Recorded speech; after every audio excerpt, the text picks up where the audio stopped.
आज आम बनवा चना डाली अमृतभंडा तरकारी जहाँकि अर्पिता प्रियदर्शनी भौणी मत ये रेसिपी नहीं आसापी कही तो तांकर रिक्वेस्ट आज ये रेसिपी बनी जोटा कि खाइबा सतरे बहुत स्वादिया लगी था आपको आप जेकोसी ओषा बार व्रत में खाईपारे ताले ओडिया बहु आज ता शैली किपर ये तरकारी को बनई चलतु देखना। नमस्कार, ओडिया बहु रोसे को आपण मानकु बहुत बहुत स्वागत। आज जो तरकारी बनवा आम बिना पियाज रसुण बनवा तेणुक ये मुझे गोटे कप चना डाली आउ बतुरे की मु 3 ରୁ 4 घंटा रखी तो ये देखो भल भाव में आम चना डाली बतुरिक अच्छी तो भलरे बतुरेले तरकारी आमर बहुत बढ़िया हम। तापर गोटे प्रेसर कुकर ये नहीं जाऊँगी सहज उपाय बहुत कम समय आज आम बनवा मात्र 15 ରୁ 20 मिनिट लगी था तरकारी बनवाई कि टेस्ट बहुत जबरदस्त आसता है। प्रेसर कुकर में आप सबजाक डाली को दे दिंतु आ प्रेसर कुकर सीझेले टी कम समय लगी है। आम जो ओपन पैन में करवा टी आमको अधिक समय लगे जमी सहज उपाय कम समय हम से आज आपको करके देखी। तापर ये गोटे बड़ सैज्र आलू नहीं एमती चोपा छड़े काटी नहीं भी आम आड करदे आई तरकारी आलू निहाती ऐड करी जहाद्वारा टेस्ट बहुत बढ़ी जाए।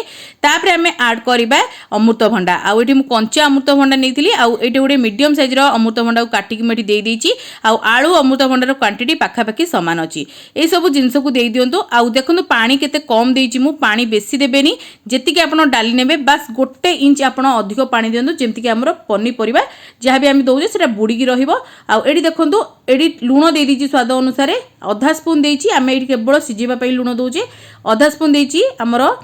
हलदी गुंड ये दुईटा जिनस आमर दरकार एठी आउ कौन जिनस देबा दरकार नहीं। जदि आपको पसंद ताले आपण गोटा गरम मसला एठी किछि ऐड कर परिबे सिझिला बेले भल बास्ना भी आसीबो कारण आम गोटा गरम मसला आगु को बाटिबा तेणु करी मु एठी ऐड कर नै। तापर याकू मीडियम फ्लेम रे 2टी सीटी दे देबा जा फल बहुत बढ़िया भाबरे हमर डाली सिझी जिवो आउ बहुत बढ़िया भाबरे कुक हे जिवो। तो एठी देखंतु मु सीटी को बोधे लगे दीची एबे चलंतु आम याकू गैस ऊपर बसे नबा आउ 2टी सीटी दे देबा।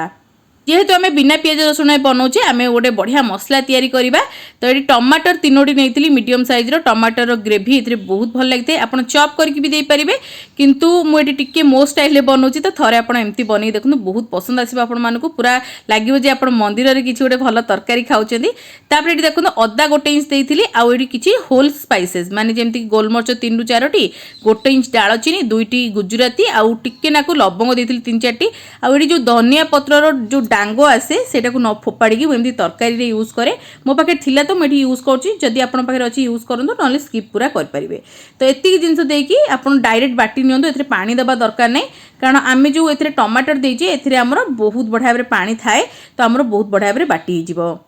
ये देखो आमर चना डाली बहुत बढ़िया भाव सीझीगला आपण मानक देखा देखो केते बढ़िया भाव सीझी आलू आ अमृतभंडा तो बहुत बढ़िया भाव सीझी डाली बहुत बढ़िया भाव सीझी कि गोटा गोटा होगी अच्छी यही सीझा दरकार जमीक डाली गोटा रही कि प्रॉपर भाव सीझी जाइए। एवं चलते तरकारी प्रस्तुत करवा गोटे कड़ई को भल भाव में गरम करने से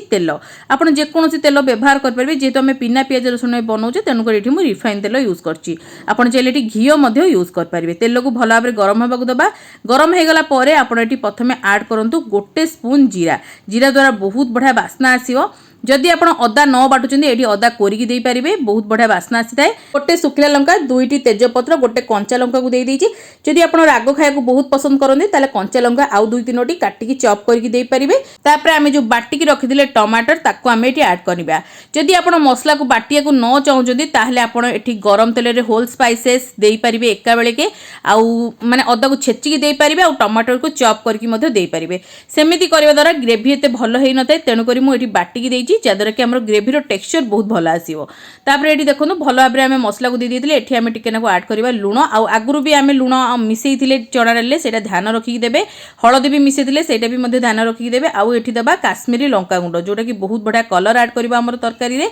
आउ एठी मु कोनोसी लंका गुंड यूज करने कारण आम एथिरे सुखिला लंका कंचा लंका फुटेइचे गोलमर्च भी बाटिचे तेणुक ये बैलेंस जमी सब ठीक रहिबो से अनुसार भाग माप करके देवे। तापर एठी देखो धनिया गुंड दे दीची जीरा गुंड टिके दे दीची भल बास्ना आसापी आमर ये तरकारी कौन बाहर मसला यूज हुए ना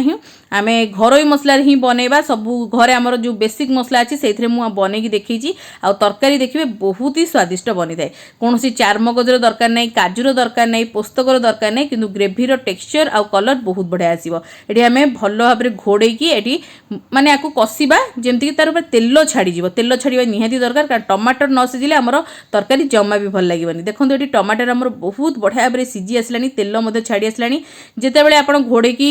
कषुचंदी मात्र 5 रु 7 मिनिट कसंदु जेमती तेल छाड़ी ओपन पैन रे आपण सेमती टिके कसंदु तापर एटी देखंदु टिके कस्तूरी मेथी देइची गोटे बहुत बढ़िया बास्ना आसीबो कस्तूरी मेथी द्वारा निहाती एबे ऐड करंतु जदी नाही स्किप मध्य कर परिबे तापर कस्तूरी मेथी देकी एमती टिके नाकू कसी दउची आ एबे मु टिके ओपन पैन रे कसीबी जेमती भलो भाबरे हमर टमाटर पूरा कसी होई जिवो अदार जो कंचा गंध अछि सेटा पळेबो आ बहुत बढ़िया टेक्सचर को पळे आसीबो तो एटी देखंदु बहुत बढ़िया टेक्सचर को हमर पळे आसिला 5 रु 7 मिनिट कसला परे ग्रेवी मध्य पूरा रेडी हेची कलर टेक्सचर देखंदु केते सुंदर आछि एई बळी हेबा दरकार तापर आमे ऐड करबा आमे जो बॉईल करके रखिथिले चना डाली आ अमृतभंडा आलू को एई समय ऐड करनियंतु आ डायरेक्ट ऐड कर दियंतु एटी देखंदु पूरा डायरेक्ट मु ऐड कर दोची आ पानी देखंदु मु जो देइथिली पूरा ठीक रहिची बेसी हमरो झोल मोटा हबनी कि बेसी ठीक हबनी एति कि रहिले कोन हबना हमरो झोलटा भी बहुत बढ़िया रे रहिबो आमे रुटी परोडा नान भात सबुथिरे एन्जॉय कर परिबा तापर कोन करबा ना टिक्के आमे एमती मिसेई देबा मिसेई को भलो भाबरे आउ 5 रु 7 मिनिट टिक्के फुटिया को देबा जेमति कि हमरो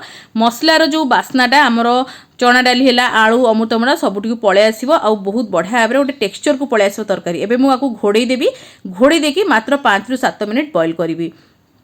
तापर देखो 5 रु 7 मिनिट एडी मु बॉईल करथिले आ केते बढ़िया टेक्सचर को पळे आसलानी तरकारी आ बहुत बढ़िया एठी कलर मध्ये अछि ग्रेवी मध्ये पूरा ठीक अछि ना बेसी गाढ़ा अछि ना बेसी पतला अछि मध्यम धৰণৰ ग्रेवी अछि जे कि पूरा परफेक्ट ए तरकारी पे आ एटा स्टैंडर्ड टाइम पाइला परे मध्ये टिके बसी आइते तो तापति आपण ध्यान रखिबे तापर एठी लास्ट को हम ऐड करबा टिके नाकू गरम मसला आमे गरम मसला बाटी मध्ये थिले सेटा को ध्यान रखि के ऐड करबे नने बेसी गरम मसला टेस्ट आसी जिवो टिके हल्का गरम मसला दियंतु तापर एठी दे दियंतु धनिया पत्र फ्रेशनेस पई बहुत बढ़िया बास्ना ऐड करिवो धनिया पत्र निहाती एबे देबे जमा भी स्किप करिवेनी कारण हम बिना प्याज रसुण बनउचे तेनु करी धनिया पत्र देले बहुत बढ़िया टेस्ट आस्ते धनिया पत्र देके आपण टिके एमती मिसेई नियंतु आ धनिया पत्र गरम मसला रो बास्ना टिके भलो आसीबा पई तरकारी रे बेसी समय रहबा पई आपण आउ 5 रु 7 मिनिट टिके घोड़ी को आपण छाड़ी दियंतु देखिबे बहुत बढ़िया बास्ना आसी जिवो तरकारी टेक्सचर मध्ये बहुत बढ़िया आसी जिवो आ गोटे स्टैंडर्ड टाइम भी पाई जिवो हमरो तरकारी आ तापर आपण गरमा गरम आकु सर्व कर परिबे तो एडी देखंतु माकु घोड़ी की छाड़ी देइथिली तापर 5 रु 7 मिनिट परे आपण मानकु देखौची केते सुंदर टेक्सचर कलर हमर आसी जाईची बास्ना मध्ये पूरा बढ़िया आसी जाईची तरकारी रे तो एबे चलंतु आमे आकु गरमा गरम सर्व करिबा तो एडी देखंतु केते सुंदर आमर चना डाली अमृतभंडा तरकारी रेडी हेची खाइबा तो बहुत स्वाद लागिते तो आगु आछि श्रावण मास आउ जे कोनोसी पूजा पर्व रे आकु आपण बने की खाई परिबे रुटी परोडा नान गरम भात सबुथरे एन्जॉय कर परिबे निहाती थरे मो स्टाइल रे ट्राई करके देखंतु आपनको बहुत पसंद आसीबो ओडिया बोर छोट रेसिपीटी भल लागितिले लाइक करिवे शेयर करिवे चैनल नुआ थिले सब्सक्राइब करिया को भूलिबेनी साइड रे थिबा बेल आइकन को प्रेस करिवे ता द्वारा आपण माने मोर एमती भलो भलो रेसिपी गुडी को आगु को देखि परिबे जदि इंस्टाग्राम फेसबुक पेज रे नुआ करी देखुचंदी फॉलो करिया को तो बिल्कुल भूलिबेनी आउ जदि किछि नुआ रेसिपी देखिया को चाहउचंदी ताले कमेंट सेक्शन में निहाती आबे लिखिबे म आनिया को चेष्टा करिवि तो आगु को ओडिया बो आपण मानो पे एमती बहुत सारा बढ़िया बढ़िया रेसिपी सब नेके आसीबो तो आजि पई एतिकी जय जगन्नाथ।